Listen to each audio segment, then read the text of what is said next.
अभी हुए लोकसभा चुनाव तो मध्य प्रदेश में कांग्रेस के लिए खुशखबरी। CNX के सर्वे में जाने बीजेपी का हाल। मध्य प्रदेश में साल के अंत में विधानसभा चुनाव कराए जाएंगे। 2024 लोकसभा चुनाव से पहले होने जा रहे विधानसभा चुनाव राजनीतिक दलों के लिए शक्ति प्रदर्शन करने और अपनी ताकत आंकने का भी अवसर होगा। मध्य प्रदेश में लोकसभा की 29 सीटें हैं। लोकसभा चुनाव में अभी 1 साल है। हालांकि अगर अभी लोकसभा चुनाव हुए तो मध्य प्रदेश में बीजेपी और कांग्रेस कितनी सीटें जीतेगी, इसको लेकर कराए गए सर्वे में बीजेपी का थोड़ा नुकसान तो कांग्रेस का थोड़ा फायदा दिख रहा है। ये सर्वे इंडिया टीवी CNX ने मिलकर किया है।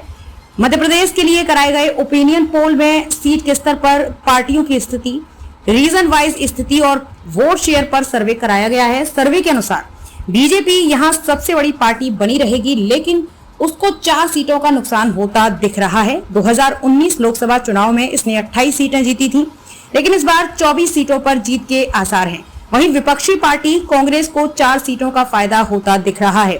2019 में ये केवल 1 सीट जीत पाई थी, लेकिन ताजा ओपिनियन पोल में कांग्रेस को 5 सीटें मिलती दिख रही हैं। 50% से ज्यादा वोट बीजेपी के खाते में। सर्वे के मुताबिक वोट शेयर के लिहाज से बीजेपी का दबदबा बना रहेगा। बीजेपी को यहाँ 51% वोट मिलते दिख रहे हैं, जबकि कांग्रेस के खाते में 39% वोट और 10% वोट अन्य के खाते में जाएंगे।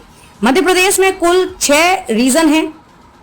रीजन वाइज प्रदर्शन भी बेहद मायने रखता है। यहाँ बघेल खंड में बीजेपी को 6 और कांग्रेस को 2 सीटों पर जीत मिल सकती है, जबकि भोपाल में बीजेपी को 3 सीटें मिलेंगी और कांग्रेस संभवत यहाँ खाता नहीं खोल पाएगी।